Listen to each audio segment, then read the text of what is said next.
आप सभी दर्शक महानुभाव साथियों को नमस्ते।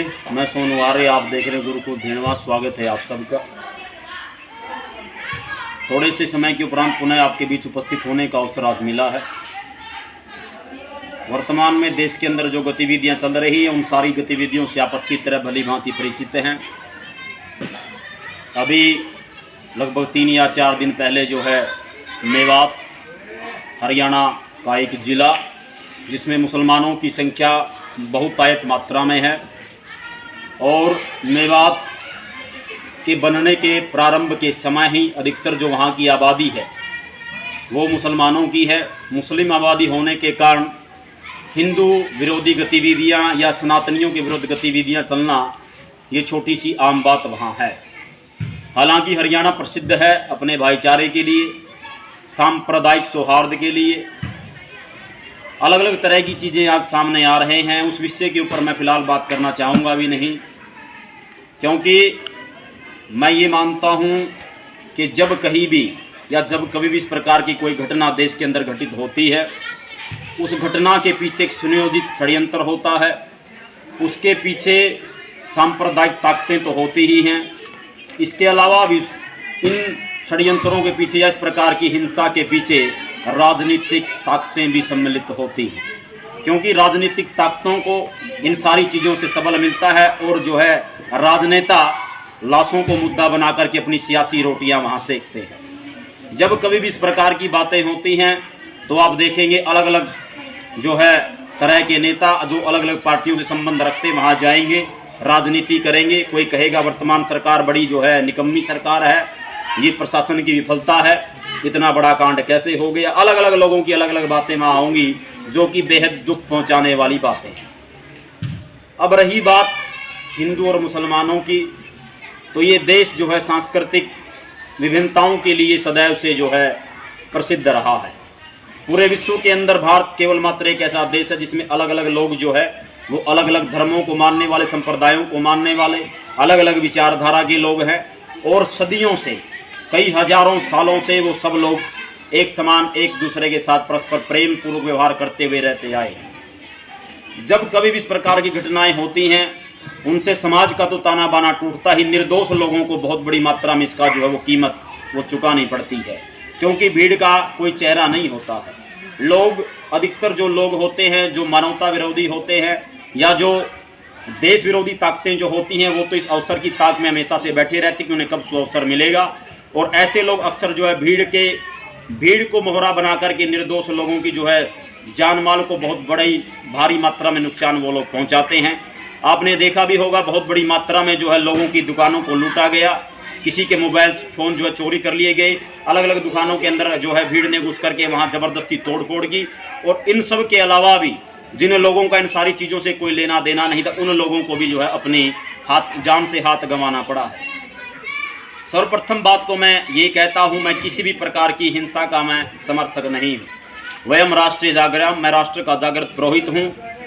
देश में रहने का अधिकार सभी को है, चाहे वो किसी भी धर्म के मानने वाले हो, परंतु अधिकतर मात्रा में ये देखा जाता है कि एक विशेष समुदाय के द्वारा बार बार हिंसक गतिविधियों को जो है बार बार अंजाम दिया जाता है। जब सनातनी या वैदिक धर्म को मानने वाले लोग किसी धार्मिक यात्रा का अनुष्ठान वो करते हैं या उसको जो है आयोजित किया जाता है, तो ऐसे में सांप्रदायिक सौहार्द को बनाने के लिए दूसरे धर्मों को जो लोग, विशेष करके मुस्लिम संप्रदाय को जो मानने वाले लोग हैं, उन लोगों का दायित्व बनता है कि वो अपने सनातनी भाइयों का आगे बढ़ करके स्वागत करें, उनके साथ सम्मिलित हों, सहयोग करें। और यदि सहयोग और सम्मिलित आप उनकी यात्रा में नहीं हो सकते तो कम से कम इस प्रकार की पत्थरबाजी की घटनाएं, अलग अलग प्रकार की घटनाएं जो हिंसा को बढ़ावा देती हैं और सांप्रदायिक ताकतों को जो हवा देने का काम करती हैं, इस प्रकार के कुकृत्य मुस्लिम समाज के द्वारा वो नहीं किए जाने चाहिए।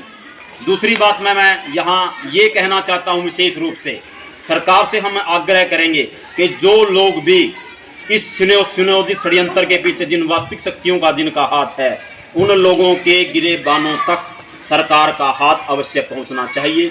जो लोग वास्तविकता में इन सारी घटनाओं के पीछे, इन घटनाओं को अंजाम देने वाले जो लोग हैं, सरकार तफ्तीश करके गहनता से जांच करके ऐसे लोगों को पकड़ने का काम करे। उनकी संपत्तियों को जितना भी नुकसान देश की राष्ट्रीय संपत्ति को हुआ है, उन सब की भरपाई उन लोगों से की जाए, उनकी जो संपत्ति उनको कुर्क किया जाए, या जो लोग भी षड्यंत्र के पीछे विशेष रूप से काम करते हैं उन लोगों को तफ्तीश करके बड़ी से बड़ी, बहुत कठोर से कठोर सजाएं दी जाएं, ताकि आने वाले समय के अंदर कोई भी इस प्रकार की घटिया और नीच मानसिकता के कार्यों को अंजाम दे न सके। इसके अलावा भी एक और प्रार्थना मैं करता हूं। मैंने पिछली बार भी जो वीडियो हमने बनाई थी उसमें हमने आपसे आग्रह किया था कि गुरुकुल धीणवास में 2 योग्य शिक्षकों की आवश्यकता है। एक शिक्षक हमें जेबीटी पास चाहिए और दूसरा जो शिक्षक है वो बीएससी और बीएड हमें चाहिए। एक सामाजिक को पढ़ाने वाले शिक्षक की आवश्यकता और दूसरा जो विज्ञान विषय को पढ़ाने वाला शिक्षक है उसकी तत्काल आवश्यकता फिलहाल गुरुकुल धीणवास में है।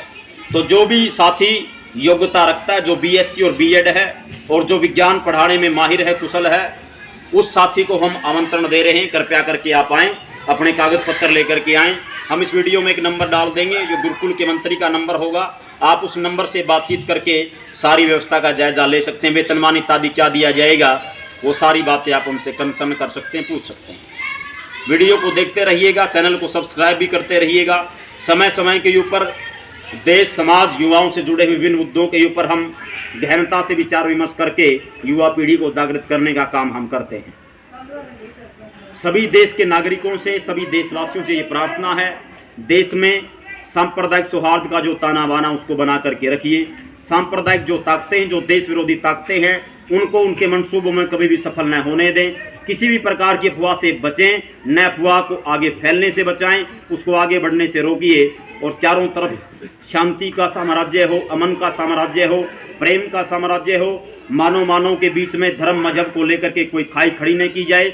और जो लोग अपने आप को अलग अलग धर्मों के रहनुमा बता करके लोगों को लड़ाते हैं, जो लोगों की लाशों को मुद्दा बना करके राजनीतिक रोटियां सेकते हैं, अपना उल्लू सीधा करते हैं, ऐसे लोगों को तमाचे मारे जाएं भीड़ के सामने। और देश का जो लोकतंत्र है, जो जनतंत्र है, उसको सुरक्षित रखा जाए। ये राष्ट्र सबका है, ये देश सबका, परंतु उन लोगों का कतई नहीं जो इस देश में रह करके इस देश के विरुद्ध जहर उगलते हैं। इसी देश का नमक खा करके नमक हलाली जो करते हैं, नमक हराम जो लोग हैं, उन लोगों को इस देश में रहने का कोई अधिकार नहीं है। वयम राष्ट्र जागृत, मैं दोबारा कह रहा हूँ, राष्ट्र के जागृत पुरोहित बनिए, मानवता का रक्षण कीजिए, देश, धर्म और जाति की सुरक्षा कीजिए, स्वयं भी जागरूक बनिए। चारों तरफ सांप्रदायिक ताकतें आज जो कदम कदम के ऊपर फैली हैं उनको करारा जवाब दीजिए। अमन और चैन का साम्राज्य स्थापित हो, समरसता हो, सौहार्द हो, प्रेम हो, भाईचारा हो, इसकी कल्पना हम करते हैं। शांति बनाए रखिए और हंसते रहिए, खेलते रहिए, राष्ट्रहित में काम करते रहिए। जय माँ भारती, सबको नमस्ते, जय हिंद।